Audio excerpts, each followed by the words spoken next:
क्या हनुमान जी आज भी हमारे बीच एग्जिस्ट करते हैं? क्या वही महावीर जो लंका में रावण को हरा कर आए आज भी मौजूद हैं?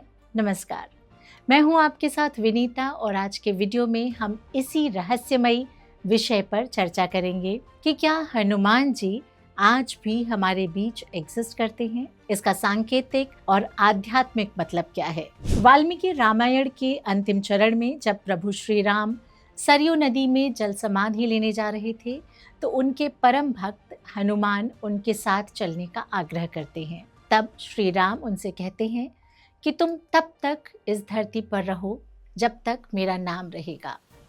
कलयुग में राम नाम का प्रचार प्रसार करना और धर्म की रक्षा करना तुम्हारा कर्तव्य है। राम जी के जाने के बाद हनुमान जी को रावण रूपी बुराइयों से भक्तों को बचाने का काम मिला और फिर वे हिमालय में तपस्या करने चले गए। हिंदू धर्म के अनुसार हनुमान जी अष्ट चिरंजीवी में से एक हैं। ये युगों युगों तक धरती पर बने रहते हैं, मौन लेकिन जागृत अवस्था में। रामायण और अन्य ग्रंथों में लिखा है कि राम जी ने उन्हें वरदान दिया था कि जब तक ये सृष्टि रहेगी तुम जीवित रहोगे और भक्तों के संकट को दूर करते रहोगे। एक कल्प अर्थात काली काल का अंत होने के बाद भी हनुमान जी धरती पर रहेंगे। पवन पुत्र, रुद्र अवतार, अष्ट सिद्धि और नवनीति के दाता हनुमान जी त्रेता युग के बाद भी और आज भी हमारे बीच हैं। हनुमान जी का महाभारत काल में भी प्रमाण मिलता है। कैसे, आइए देखते हैं। ऐसा कहा जाता है कि द्वापर युग में जब कुरुक्षेत्र का युद्ध हो रहा था तब अर्जुन के रथ की ध्वजा पर हनुमान जी स्वयं विराजमान थे। उनकी उपस्थिति से अर्जुन को बल और विजय प्राप्त हुई और अर्जुन के सामने कितना भी महान योद्धा हो वो उनके रथ को हिला भी नहीं पाया था। महाभारत काल में ही भीम के साथ भी उनका प्रसंग प्रसिद्ध है। एक बार भीम जंगल में भोजन की तलाश कर रहे थे, तभी उन्होंने उनके रास्ते में एक बूढ़े वानर को अपनी पूंछ फैलाकर लेटे हुए देखा। भीम ने उसे हटाने की कोशिश की लेकिन लाख कोशिशों के बावजूद भी उसकी पूंछ तक हिला नहीं पाए। तब वो वानर अपने वास्तविक स्वरूप में बलशाली भीम के समक्ष प्रकट हुआ। ये स्वयं हनुमान जी थे। भीम को अपने बल का बहुत अहंकार हो गया था और हनुमान जी ने इस तरह से भीम के अहंकार को चूर किया और उसे विनम्रता को अपनाने की सीख दी। ये घटनाएं साबित करती हैं कि रामायण काल यानी कि त्रेता युग के बाद भी द्वापर युग में हनुमान जी जीवित थे। अब आते हैं सबसे महत्वपूर्ण काल यानी कि कलयुग में। तुलसीदास जी की कथा तो आपने जरूर सुनी होगी। 16वीं शताब्दी में जब वो रामचरितमानस लिख रहे थे तब कई बार उनके सामने एक साधु आए और उनका मार्गदर्शन किया।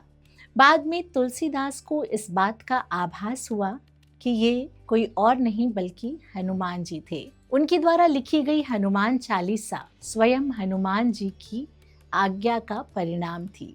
ये कलयुग का सबसे बड़ा लिखित प्रमाण है और इस प्रकार कलयुग में भी हनुमान जी के होने के संकेत मिलते हैं। स्कंद पुराण में इस बात का पुरजोर तरीके से उल्लेख मिलता है कि हनुमान वर्तमान युग तक जीवित रहेंगे और गुप्त रूप से धर्म की रक्षा करते रहेंगे।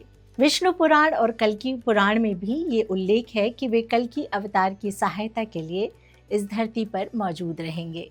कलयुग में भी ऐसे कई विद्वान और संत हुए हैं जिन्होंने हनुमान जी के दर्शन का दावा किया है। अब सवाल ये उठता है कि अगर हनुमान जी सशरीर इस भूलोक पर विराजमान हैं तो आखिर वे हैं कहाँ? आगे हम आपको ऐसी कुछ जगहों के बारे में बता रहे हैं जहां हनुमान जी के प्रेजेंस के दावे किए जाते हैं।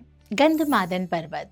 बताया जाता है कि हनुमान जी कलयुग में गंधमादन पर्वत पर निवास करते हैं। श्रीमद् भागवत में भी इस बात का वर्णन मिलता है। गंधमादन पर्वत हिमालय के कैलाश पर्वत के उत्तर में स्थित है, जिसके दक्षिण में केदार पर्वत है। कहा जाता है कि हनुमान जी यहीं पर रहकर अपने आराध्य प्रभु श्री राम की भक्ति में लीन रहते हैं। जाखू मंदिर।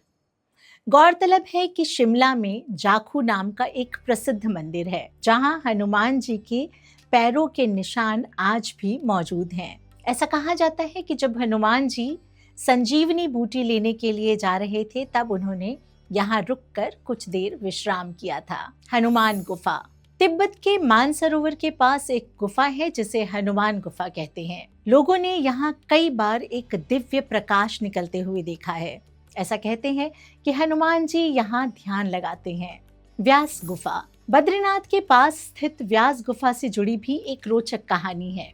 ऐसा कहा जाता है कि जब महर्षि व्यास महाभारत लिख रहे थे, उस दौरान हनुमान जी ने अर्जुन को यहीं पर दर्शन दिए थे और कहते हैं कि आज भी यहाँ उनकी दिव्य आत्मा विराजमान है। लेपाक्षी मंदिर। आंध्र प्रदेश में स्थित लेपाक्षी मंदिर में एक बड़ा सा पद चिन्ह है। लोग कहते हैं कि ये पद चिन्ह हनुमान के हैं। ये निशान तब बने थे जब हनुमान जी लंका जाने के लिए यहाँ से उड़े थे। आज भी यहाँ एक प्राकृतिक ऊर्जा महसूस की जा सकती है। अंजनाद्रि हिल्स। हम्पी में स्थित अंजनाद्रि हिल्स को अंजनी पुत्र यानी कि हनुमान जी का जन्म स्थान माना जाता है। कहा जाता है कि यहीं पर माँ अंजनी के गर्भ से हनुमान जी का जन्म हुआ था। लोग आज भी यहाँ उनके जीवित होने का अनुभव करते हैं। किष्किंधा पर्वत। बाली या सुग्रीव का राज्य किष्किंधा। ये जगह कर्नाटक के हम्पी के पास स्थित है। यहीं पर हनुमान और श्री राम की पहली बार मुलाकात हुई थी। साधुओं और योगियों के अनुसार हनुमान आज भी कभी कभी उन्हें वहाँ की गुफाओं में दर्शन देते हैं। हनुमानगढ़ी। लोगों का कहना है कि नैनीताल में स्थित हनुमानगढ़ी में हनुमान जी ने एक राम भक्त को दर्शन दिया था और इस दौरान मंदिर की सभी घंटियां अपने आप बजने लगी थीं। रामेश्वरम के पास स्थित एक रहस्यमयी आश्रम।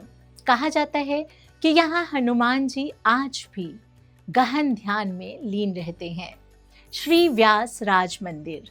कर्नाटक के श्री व्यास राज मंदिर में हर मंगलवार हनुमान की मूर्ति पर सिंदूर खुद ही उभर आता है। कहते हैं कि ये मूर्ति जागृत है और उसमें चेतना है जो भक्ति से सक्रिय होती है। वैज्ञानिक तर्क। हनुमान जी की उपस्थिति का कोई वैज्ञानिक प्रमाण नहीं है, लेकिन अनेक स्थानों से, अनेक संतों से, आमजनों से उनकी उपस्थिति की बात बार बार सामने आती है। तो ऐसे में ये सिर्फ कोई कोरी आस्था नहीं हो सकती। इसके पीछे जरूर एक बड़ा रहस्य छिपा है और कुछ रहस्य तर्क से नहीं बल्कि आंतरिक अनुभूति से समझे जाते हैं और हनुमान की उपस्थिति का रहस्य उन्हीं रहस्यों में से एक है। जब भी हम सच्चे मन से राम का नाम लेते हैं तो वे हमारे आसपास मौजूद होते हैं।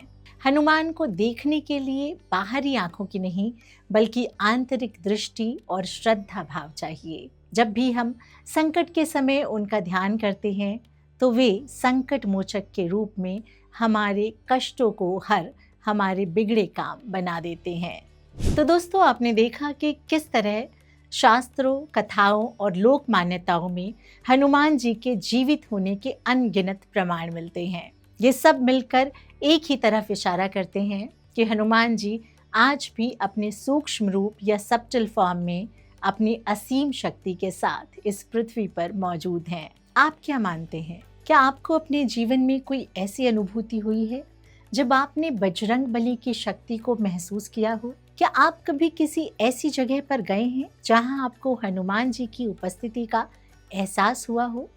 अपनी राय और अनुभव हमें कमेंट बॉक्स में ज़रूर बताएं।